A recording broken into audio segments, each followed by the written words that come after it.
Paulo Henrique, muito obrigado pela participação aqui, Paulo. Boa noite, professores. Quais são as ferramentas clássicas para implantar o 5S ou o SS? Não, 5S. 5S. E os prêmios e tal. E nós vamos discutir bastante hoje. Vamos lá, começa, professor, começa que aí vai dar. Eu estou sentindo aqui que vai ter um bate-papo legal. Vamos lá. Vamos lá. Então, assim, depois eu queria, a gente conversou um pouquinho, falar um pouquinho do que é esse ser humano, né? Que a gente hoje tá falaram, na pauta, tem, tá lá. Não, eu sei. Tem uma coisa aí que chama ser humano, né? Então, vamos tratar um pouquinho disso. Então, o que eu quero dizer é o seguinte: primeiro que isso nasceu, a gente sabe, no sistema Toyota de produção, no Japão, em períodos pós-guerra, situação muito difícil, né? A Toyota estava passando numa situação bem delicada e tal, com sindicato, com poder aquisitivo do povo japonês pós-guerra, enfim. E o senhor Taishi Ono, que é um dos grandes mentores do sistema Toyota. O primeiro mentor do sistema Toyota, né? O primeiro mentor. Porque, na verdade, não foi a Toyota que começou tudo, né? O Just in Time começou numa outra empresa japonesa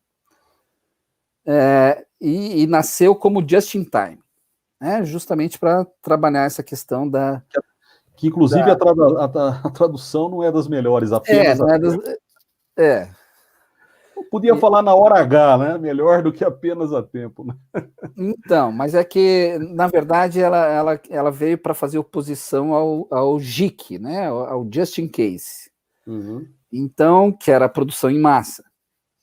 Então, ele nasceu com esse visual, a gente já falou aqui, já conversou em outras lives, quem quiser se aprofundar um pouquinho mais, tem lives passadas, aí a gente falou um pouquinho do Product Out, Martin, né? Não dava para produzir, vender, aquilo que eu comentei lá no começo, eu sei tudo e você vai fazer, você vai consumir aquilo porque eu sou o cara que sabe. Não, é o cliente que tem que saber, né?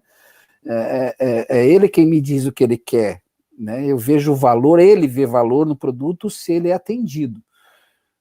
Então a gente tem que tomar um pouquinho de cuidado nesse sentido.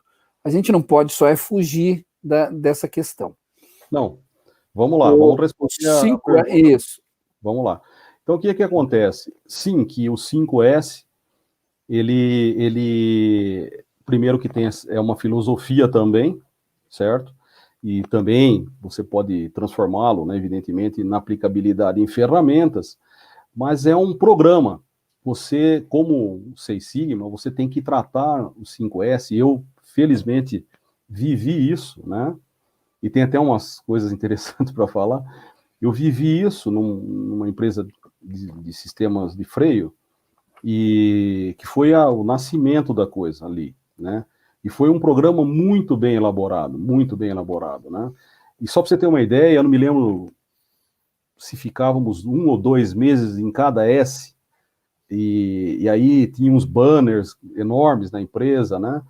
Então, primeiro S cumprido, sabe? Uma coisa muito sistemática e muito madura, porque você só pode ir para o segundo S, a implementação do segundo S, se você fez a lição de casa e completou o primeiro S. E assim vai até o quinto, né?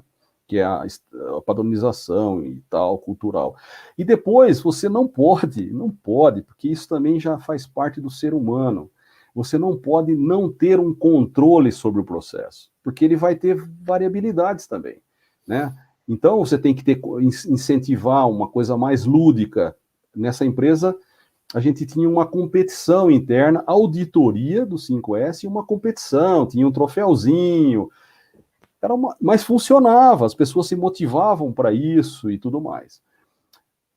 Aí também tem uma coisa muito interessante que eu gostaria de falar. Todos esses processos, você precisa tomar cuidado, muito cuidado com uma coisa. A pessoa, o grupo que está implementando isso, o processo tem que estar mesclado na empresa. Ele não pode ser o principal caso da empresa. Então, muita gente que trabalha nisso tem a tendência de fazer com que o 5S seja mais importante que a própria empresa, entendeu? Porque vira meio de vida, não sei se vocês estão me entendendo, né? O cara que trabalha ali, não vou me... Pensei em falar um político, não vai confundir a coisa, mas um cara que começa a viver de 5S, isso não pode acontecer. Eu vou dar um exemplo mais prático, né? Então, numa auditoria, tem um amigo, um funcionário na minha equipe, ele tinha vários livros, né? Ele gostava muito de ler, de estudar livros técnicos, né? Na área de materiais. Então, ele trouxe da casa dele e tal. Aí o pessoal do 5S falou, não, formalmente aqui tem que ter um lugar para cada coisa no seu lugar. Beleza. Até aí tudo bem. Os livros têm que estar aqui, né, livros e tal. Aí o pessoal vem e fala, não, mas os livros têm que ser identificados, como se fosse uma biblioteca. Tá bom, até aí tá. Mas era um arquivo pessoal. Aí veio uma outra auditoria e o cara falou, não, mas os livros têm que estar na ordem decrescente, de tamanho. O cara falou, tá bom, muito obrigado, fechou o negócio e levou para casa dele. Quer dizer, não... então eu estou dando um exemplo de distorções do processo, tá? E auditoria e tudo mais tem que ser mandatório, porque há uma tendência, essa cultura não está dentro da gente aqui, né? Então, se você não tem um balizamento, uma auditoria que te avalie, a coisa descamba. Essa é uma grande observação e verídica, tá? Isso tudo que eu estou falando são vivências práticas.